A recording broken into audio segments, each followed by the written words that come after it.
చింత చింతమడక చింతమడక ముద్దుబిడ్డ గౌరవనీయులు పెద్దలు కేసీఆర్ గారు మరి ఎక్కడ ఎవరు మాట్లాడక ముందు తెలంగాణ రాష్ట్రం అవసరం ఏంటి, తెలంగాణ రాష్ట్రం ఎట్లా సాధించాలి అని చెప్పి కంకణబద్దులై బయలుదేరి మొత్తం రాష్ట్రమంతా కూడా తిరిగి అందరినీ మేల్కొల్పి తెలంగాణ ఉద్యమానికి ముందట తీసుకుపోయినారు.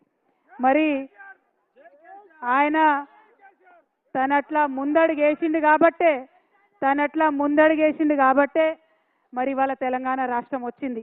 అందులో ఏమాత్రం సందేహం లేదు. అవునా కాదా? అంటే చింతమడక గడ్డ అంటే అంత పవర్ఫుల్ గడ్డ.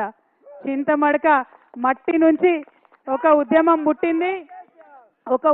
పుట్టింది. దానితోని దేశ చరిత్ర మారింది, మన రాష్ట్ర చరిత్ర మారింది. మరి అదే చింతమడక గడ్డ నుంచి ఇవాళ ఇక్కడికి నన్ను ఆహ్వానించి బతుకమ్మకు రమ్మని మీరు నన్ను పిలిచినందుకు చాలా సంతోషం. ఎందుకంటే చాలా ఏండ్లు నేను రాలేదు చింతమడకకు, మీ అందరికి కూడా తెలుసు. కానీ ఈ సంవత్సరం ప్రత్యేకమైన పరిస్థితులు ఉండే, పోయిన సంవత్సరం ఇంకొక రకమైన బాధాకరమైన పరిస్థితులు ఉండే.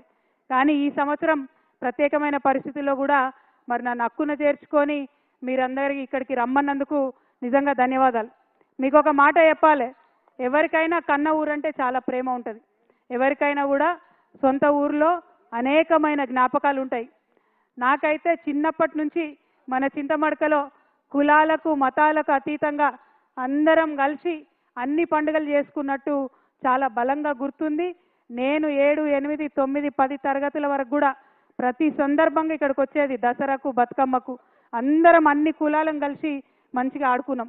మీరు ఏదైతే మన చింతమడక ఏదైతే నాకు నేర్పించిందో అన్ని కులాలను కలుపుకోవాలి, అన్ని మతాలను కలుపుకోవాలని మన చింతమడక ఏదైతే నేర్పించిందో నేను దాన్నే ధైర్యంగా తీసుకొని మొత్తం తెలంగాణ అంతా తిరిగి ప్రతి పల్లెలో ఈ బతుకమ్మను తీసుకొని తిరిగిన.